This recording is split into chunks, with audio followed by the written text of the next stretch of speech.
Welcome back to CBS 19 News at 5. In this week's Finding Food, we go out to a pizza place with some humble beginnings. How did Dr. Ho's get started? That's a good question. This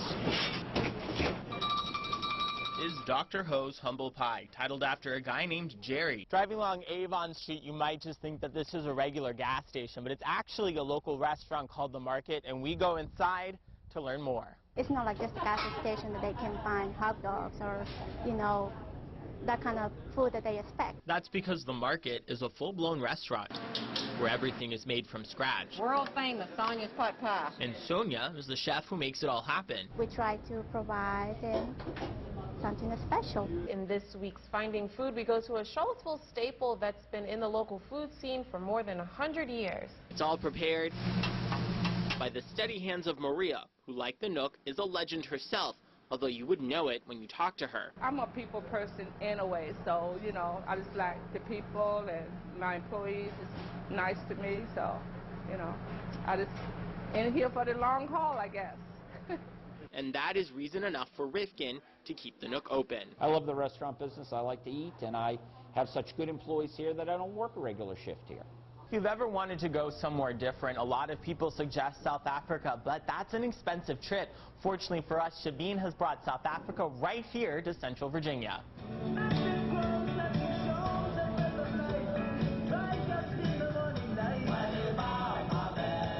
Shabine is actually a Gaelic word which was taken by the Commonwealth countries to mean an unlicensed or illegal drinking establishment. Walter Schlosky is the chef and owner of the Shabine and Catering Outfit, which, for the record, is a licensed drinking establishment in Charlottesville. We are one of the only restaurants in the U.S., definitely on the East Coast, with a 100% South African wine list.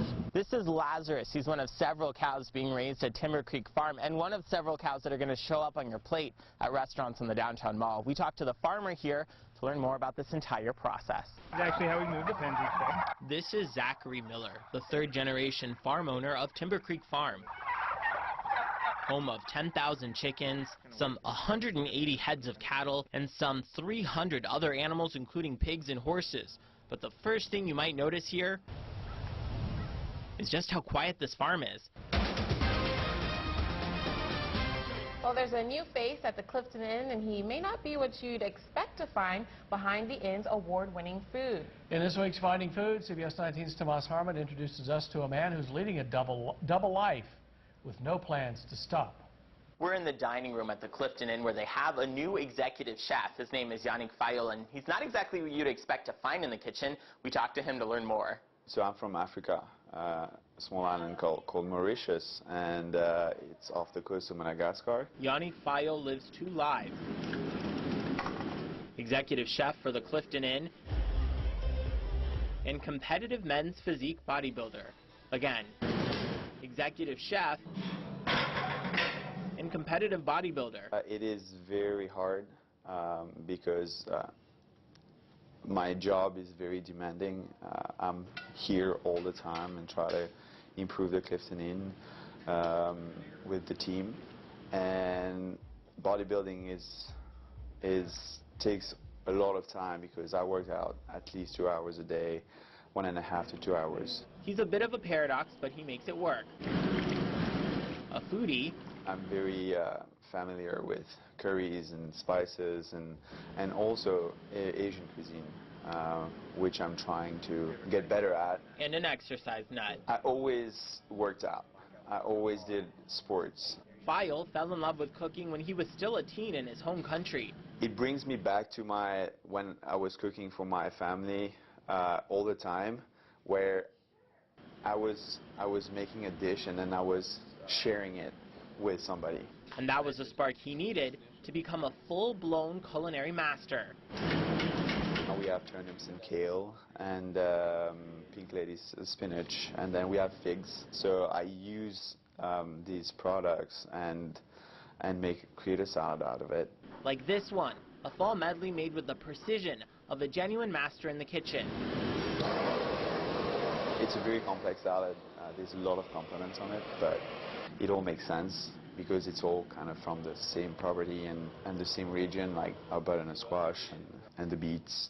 Watching Fayal put this delicate masterpiece together almost makes you forget that this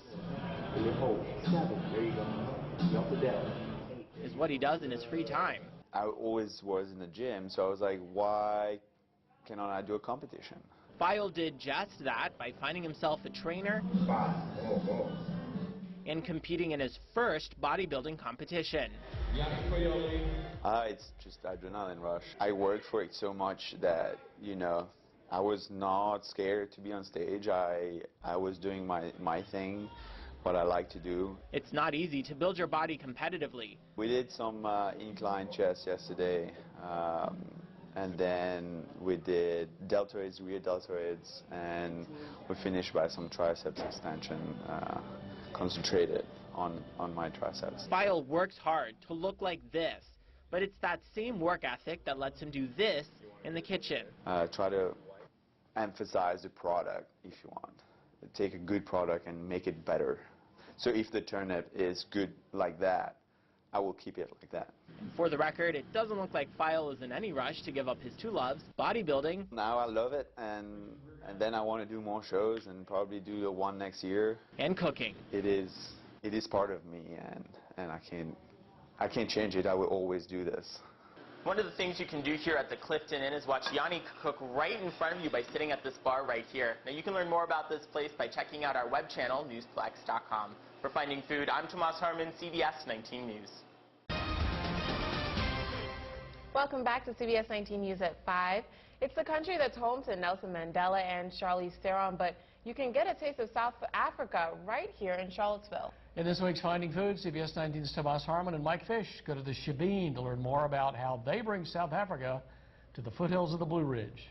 If you've ever wanted to go somewhere different, a lot of people suggest South Africa, but that's an expensive trip. Fortunately for us, Shebeen has brought South Africa right here to Central Virginia.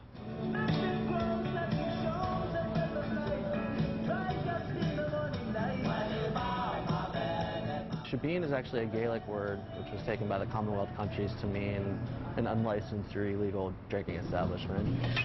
Walter Slosky is the chef and owner of the Shebeen and Catering Outfit, which, for the record, is a licensed drinking establishment in Charlottesville. We are one of the only restaurants in the U.S., definitely on the East Coast, with a 100% South African wine list.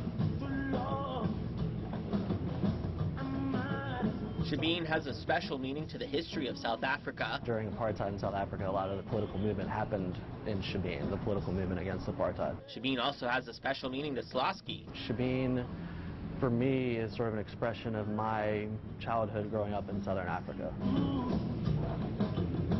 With a mother from Zimbabwe and a father from Poland, Slosky grew up at the southern tip of the African continent. We had a flat in Cape Town, which is where the South African influence really struck me, particularly with the Cape Malay culture and the fact that it's right there at the Cape of Good Hope, so you get the whole melting pot of cultures and cuisines. It's an experience that Slosky, a UVA grad who started cooking his fourth year, decided to bring to Central Virginia. The dish that we're preparing today is going to be a confit pork shoulder with braised kaleettes and stone ground grits.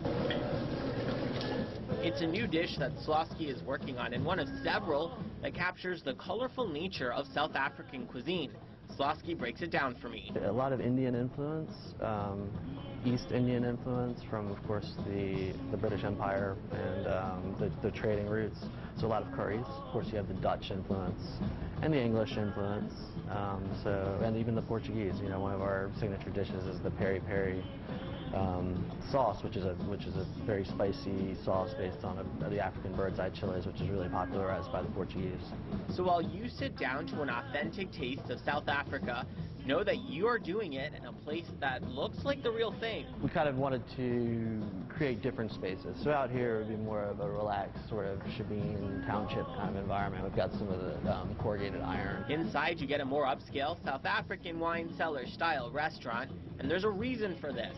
Slosky says there's something about Africa that's hard to shake. It's also one of the most shockingly, starkly beautiful places you could ever go. And people say once they've been to Africa, it's sort of in your blood, and it's hard to ever let it go. You don't just have to come to Shabin to get a taste of South Africa. They're willing to come to you through their catering service, and we have the links for that posted online at newsplex.com. For Finding Food, I'm Tomas Harmon, CBS 19 News.